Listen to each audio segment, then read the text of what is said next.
হ্যাঁ, ভাম যারা প্রেতাত্মা আছে, ভাম আছে, গরু ছাগল অনেক কিছু আছে, কিন্তু আপনি ঠিক বলেছেন জানোয়ারদের অপমান করা হয়, এদের যদি জানোয়ার বলা। আমার কথা হচ্ছে দাদা, এই মুহূর্তে আমি যাব অরিন্দম স্যারের কাছে, তার আগে আমার কাছে ব্রেকিং নিউজ এসেছে। এনআইএর তরফ থেকে ফুল দামে তদন্ত শুরু করা হয়েছে, সেটা নিয়েই যাব আমি অরিন্দম বাবুর কাছে। কিশোর অগ্নিবাণ এই মুহূর্তে ব্রেকিং নিউজ। পাহেলগাঁও হামলা এফআইআর দায়ের এনআইএর, প্রথম এফআইআর দায়ের করলো এনআইএ। ইতিমধ্যে ফরেন্সিক ল্যাবে নমুনা পাঠিয়ে দিয়েছে এনআইএ। বৈশরণ ভ্যালির 5 কিলোমিটারের মধ্যে মানুষদের জিজ্ঞাসাবাদ শুরু হয়েছে। প্রবেশ ও বাহির পথেও বিশেষ নজর দেওয়া হয়েছে বৈশরণ ভ্যালির। ঘটনাস্থল থেকে তথ্য সংগ্রহ করছে এনআইএ এবং নিহতদের পরিবারের সঙ্গেও কথা বলছে। তার সঙ্গে আজকে আমরা জানি বিতান অধিকারীর পরিবারের সঙ্গে কথা বলেছে। আমি যাব অরিন্দম দার কাছে, অরিন্দম স্যারের কাছে। অরিন্দম স্যার, এনআইএ তদন্ত হাতে নিয়েছে, এনআইএ ফুলদামে তদন্ত করছে। একদিকে ইন্টারনাল থ্রেট, আরেকদিকে এক্সটার্নাল থ্রেট, ভেতরে একটা বাইরে। আমি স্যারকে জিজ্ঞেস করছিলাম বাইরের থ্রেটের বিষয়। এই কাশ্মীরের ভিতর বসে থাকা কিংবা আমাদের পশ্চিমবঙ্গের ভিতর বসে থাকা এই দেশের শত্রুদের এখন এই মুহূর্তে নিউট্রালাইজ করে ধ্বংস করা কতটা জরুরি স্যার বলুন।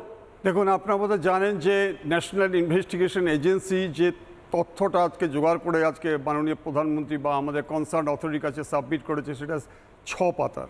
এবং সেই 6 পাতার যে করোবোরেটিভ এভিডেন্স স্যাটেলাইটের মাধ্যমে বিভিন্নভাবে যে জিনিসগুলো পেয়েছে ভয়ঙ্কর, এবং এখান থেকে স্পষ্ট প্রমাণিত, এটা হচ্ছে ক্রিস্টাল ক্লিয়ার যে পাকিস্তানে বসে তারা কিভাবে ইনস্ট্রাকশন দিয়েছে, এবং সেটা আজকে সারা বিশ্ব ঠিক। এবং আমি আশ্চর্য হয়ে যাচ্ছি, সেই ইরান আজকে হামাসকে আজকে নাকি সাপোর্ট করছিল, সেই ইরান গতকালকে কিন্তু প্রধানমন্ত্রীর সাথে ফোনে কথা বলে তার পাশে দাঁড়াবার একটা ইঙ্গিত দিয়েছে।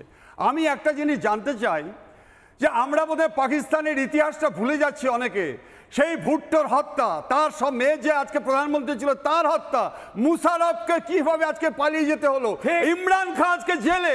তাহলে এই যে ইতিহাস, এই যে আজকে গণতন্ত্র হত্যাকারী, এই যে আজকে সন্ত্রাসকারী হত্যাকারী। আচ্ছা কিশোর, তোমাকে আমি বলি যে ফেব্রুয়ারি 2000 সালে রাউজানদিতে জেলাতে যে 7 জন আমাদের ফৌজিকে হত্যা করা হয়েছিল, তার মধ্যে একজনে গলা কেটে নিয়েছিল। কজন ভারতবাসী আজকে চিৎকার করছেন, কজন আজকে রাজনৈতিক নেতা চিৎকার করছেন, অনেক কথা বলছেন। যখন গলা কেটে নিয়ে যাচ্ছিল তার সম্বন্ধে আপনারা নীরব ছিলেন।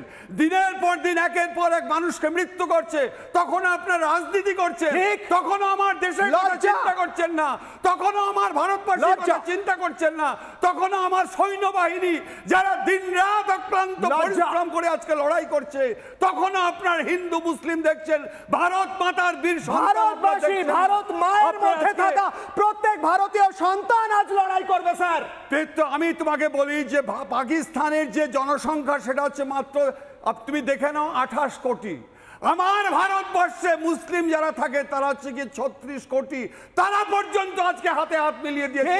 ভারতে আজকে 140 কোটি, তাদের মধ্যে 2 কোটি বাদ দিয়ে দাও বিশ্বাসঘাতক, কিন্তু বাদ বাকিরা সবাই কিন্তু আজকে আমাদের ইন্ডিয়া গভর্নমেন্ট এই যে এনআইএ কে দিয়েছো, এনআইএ কে অসাধারণ কাজ করেছে, এবং যে তথ্য প্রযুক্তির মাধ্যমে যেভাবে নাকি আজকে তদন্তটা করছে, এই তদন্তের থেকে কিন্তু বেরিয়ে আসা মুশকিল।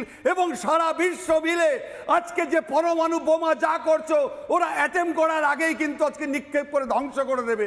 অতএব আমরা, আপনি বলছেন পরমাণু বোমা চালিয়ে দেওয়া উচিত, দরকার পড়লে চালিয়ে দেওয়া উচিত? নিশ্চয় না, আমি বলছি যে ওরা যে থ্রেটটা করছে, আমাদের পরমাণু বোমা রয়েছে, আরে ভাই সে সুযোগ পাবে কি করে? তার আগেই তোমাকে শেষ করে দেবে, তার আগেই তোমাকে সমুদ্রের তলায় ভাসিয়ে দেবে। কিন্তু দুঃখ লাগছে তোমরা রাজনীতিবিদ, তোমাদের জন্য পাকিস্তানের যে আজকে জনগণ তারা অত্যন্ত ভালো, অত্যন্ত সুন্দর, তারা এই সন্ত্রাসবাদীদের কখনো পছন্দ করে না। তোমাদের রাজনীতি, তোমাদের আজকে যে সন্ত্রাসবাদের বিরুদ্ধে আজকে যেভাবে তারা লড়াই করছে, তাদের জন্য আমাদের দুঃখ হয়। নানা ধরনের কন্টেন্ট দেখার জন্য লাইক করুন, শেয়ার করুন আমাদের ফেসবুক পেজ, সাবস্ক্রাইব করুন আমাদের ইউটিউব চ্যানেল। পাশাপাশি অন্যান্য ব্রেকিং নিউজের জন্য অবশ্যই চোখ রাখুন রিপাবলিক বাংলায়।